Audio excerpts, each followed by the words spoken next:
नमस्कार मेरे MP board के साथियों, क्या आप भी इस बात से परेशान हैं कि हिंदी में नंबर कैसे बढ़ाएं? बहुत से लोग कहते हैं कि हिंदी में पूरे नंबर नहीं मिलते, लेकिन एमपी बोर्ड में 100 में से 100 लाना संभव है।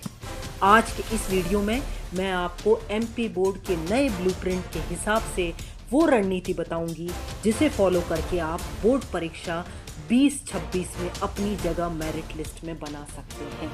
जी हाँ, सबसे पहला पॉइंट, 30 नंबर के एमसीक्यू आपका जैकपॉट है। एमपी बोर्ड की सबसे बड़ी ताकत है इसके 30 नंबर के एमसीक्यू। अगर ये सही हो गए तो आप आधे से ज्यादा जंग जीत गए। क्या रणनीति होगी? क्षितिज और कृतिका के हर पाठ के पीछे दिए गए अभ्यास प्रश्न और पाठ के बीच के मुख्य तथ्यों को एक डायरी में लिखना। कवि और लेखक के जन्म स्थान और पुरस्कार। एमपी बोर्ड अक्सर कवियों के जन्म वर्ष और उनकी मुख्य रचनाओं से जोड़ी मिलाओ, मैच द फॉलोइंग या खाली स्थान पूछता है, इसे इग्नोर ना करें। दूसरा पॉइंट, कवि और लेखक परिचय। 4 नंबर पक्के। एमपी बोर्ड में हर साल कवि और लेखक परिचय फिक्स होता है। इसे लिखने का एक खास तरीका है। 2 रचनाएं, सिर्फ 2 प्रसिद्ध रचनाएं लिखें, जैसे तुलसीदास जी के लिए रामचरितमानस और विनय पत्रिका। भाव पक्ष, कला पक्ष, यहाँ छात्र गलती करते हैं, हेडिंग बनाकर लिखें। साहित्य में स्थान, इसे कभी न छोड़ें, आपका स्थान अद्वितीय है, जैसी लाइनें लिखें। इंपॉर्टेंट टॉपिक्स हैं सूरदास, तुलसीदास, जयशंकर प्रसाद, राम वृक्ष बेनीपुरी और मनु भंडारी, इन्हें रट लें। तीसरा पॉइंट, काव्यबोध और भाषाबोध। व्याकरण का खेल, यहां से शुरू होता है असली खेल। एमपी बोर्ड में व्याकरण के सीधे सवाल आते हैं। रस और छंद, श्रृंगार रस और वीर रस की परिभाषा उदाहरण सहित याद करें। चौपाई और दोहा, छंद के लक्षण और मात्राएं गिनना सीख लें। संधि और समास, इनके बीच का अंतर अक्सर पूछा जाता है। लोकोक्तियां और मुहावरे, अपनी बात को वजन देने के लिए उत्तरों में इनका प्रयोग करें। पिछले 3 सालों के सेट ABCD का राज। एमपी बोर्ड आजकल पेपर्स को सेट्स में निकालता है। 2023, 24 और 25 के चारों सेट्स के एमसीक्यू को रट लें। 50% से ज्यादा पेपर वहीं से रिपीट होता है। यह एक बहुत बड़ा हैक है। Paper presentation.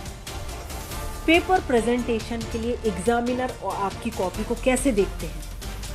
शुद्ध वर्तनी, उज्जवल या आशीर्वाद जैसे शब्दों को गलत ना करें। मात्राओं का ध्यान रखें। काटा पीटी से बचें। अगर गलत हो जाए तो बस एक लाइन खींचें, उसे काला ना करें।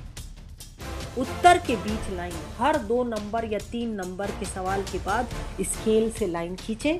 कॉपी जितनी सुंदर होगी, नंबर उतने ही सुंदर मिलेंगे। निबंध और पत्र लेखन की फॉर्मेट ट्रिक।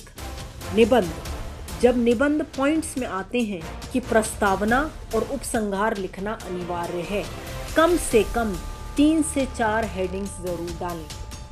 पत्र लेखन, एमपी बोर्ड में औपचारिक पत्र ज्यादा पूछे जाते हैं, तो अगर सिर्फ अपना पता, सेवा में और विषय सही लिखते हैं तो 4 में से 2 अंक मिल जाते हैं। लास्ट है समय का प्रबंधन। हिंदी का पेपर बहुत छूटता है, तो हमें टाइम मैनेजमेंट कैसे करना है? पहले 30 मिनट सारे 30 नंबर के ऑब्जेक्टिव खत्म करें। अगला 1 घंटा 2 नंबर वाले छोटे सवाल खत्म करें। अगला 1 घंटा जीवन परिचय, व्याख्या और बड़े सवाल। आखिरी 30 मिनट निबंध, पत्र और रिवीजन। अपनी कॉपियों में लाइन खींचना, कीवर्ड्स अंडरलाइन करना, यह सब आखिरी 30 मिनट में करना है। तो दोस्तों, ये थे वो टिप्स और ट्रिक्स जो आपको एमपी बोर्ड की मेरिट लिस्ट तक ले जाएंगे। याद रखिएगा, सिर्फ वीडियो देखने से नंबर नहीं आएंगे। आपको आज ही अपनी पेन और कॉपी उठाकर इन पॉइंट्स को प्रैक्टिस करना शुरू करना होगा। अब आपके लिए एक खास काम, अगर आपको व्याकरण के किसी टॉपिक जैसे रस या अलंकार पर स्पेशल क्लास चाहिए तो नीचे कमेंट में लिखें।